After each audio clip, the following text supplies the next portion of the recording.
with someone who said, what are you here for? And I told him, said we had no hot water and we had no cooking facilities. And he said, get your mate, come round, have a shower at my place, and my wife will cook your meal.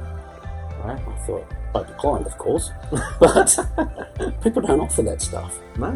So did that happen at church? Yes. Oh, really? That's why I came back. So that happened in your very first visit to us here? Last day you were at the Reese High School? high school. Wow.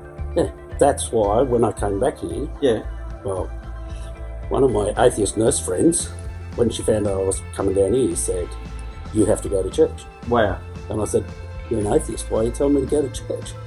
She said, you need to be around people, and I know your faith's important to you. You need to find a church and you have to go. Promise me you'll do it. Wow. So I'd already started paying tithing, so I thought I should come. So how has your life been transformed by connecting with us here? It's been night and day. I came to Devonport to die and now I'm here to live. Wow. Coming to church and actually feeling like you're allowed to be here. Not like you're an outsider.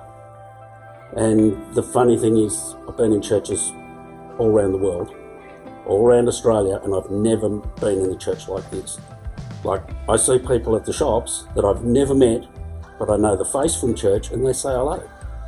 They don't put their head down and look the other way. They don't grab the kids and run. They say hello. Wow. So that's a huge change. Okay. To feel like you're sort of, I don't know, almost part of something. Wow. That's phenomenal. That's amazing, because I guess for some of us, maybe having been in church a long time, we take some of that for granted. So to find a church that I actually feel like I sort of belong is really something special. Awesome.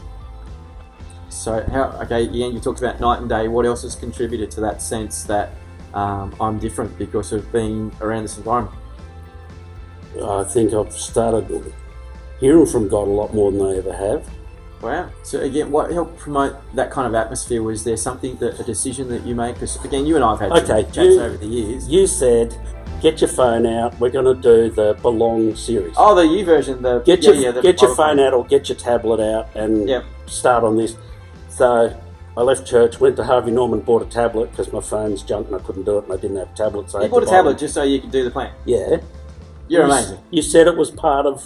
Yeah. That we were doing it as a group, so you have to belong. Well, it does help, absolutely. And I haven't been able to read since I had the stroke. I have a lot of trouble reading, but for some reason I can read the iPad. Wow. So I've done 50 or 51 of those devotion things. Yeah. And I'm doing the Bible in 90 days. I'm 60-something days through. And how's that impacted you, do you think? Just that alone?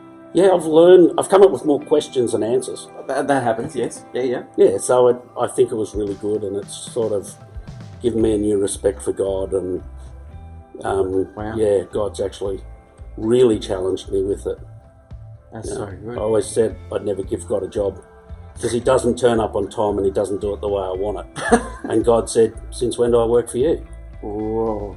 Which is sort of, wow. Okay, so if you're the boss, then don't tell you your job. Yeah. God talks bogan to bogans. So is there any other way in particular that night and day that you've talked about? Is there anything else that's you can talk about is different because of, again, this environment and atmosphere you've experienced here? Just everything. I've started to see how God's been in control of my life from early. Wow. God's bringing up things in my past and says, you thought that was just weird. That was me. The house I bought. I didn't even look at it. I just bought it sight unseen, turn up, and it's home. Yeah. I've got a flat. It just sort of happened. And then I get people that move into the flat that have changed my life. Wow. You want certain people in particular? Yeah, you know who it is. Who? Come on, Chris and Antonia. Oh, so they're living in your flat, Chris and Antonia Atchison? They live at the back of my place. Oh, that's fantastic. Yeah. And you're saying even they've contributed to your life? Heaps. Just someone comes, knocks on the door and says, I haven't seen you for a couple of days, seen if you're all right. I think, why do people care? Wow.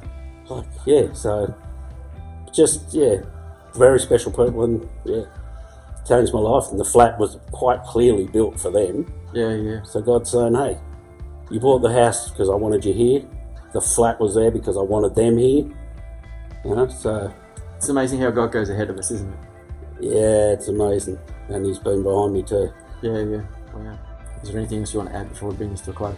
No, I think I've said enough. Thank you, Scotty. Probably in enough trouble.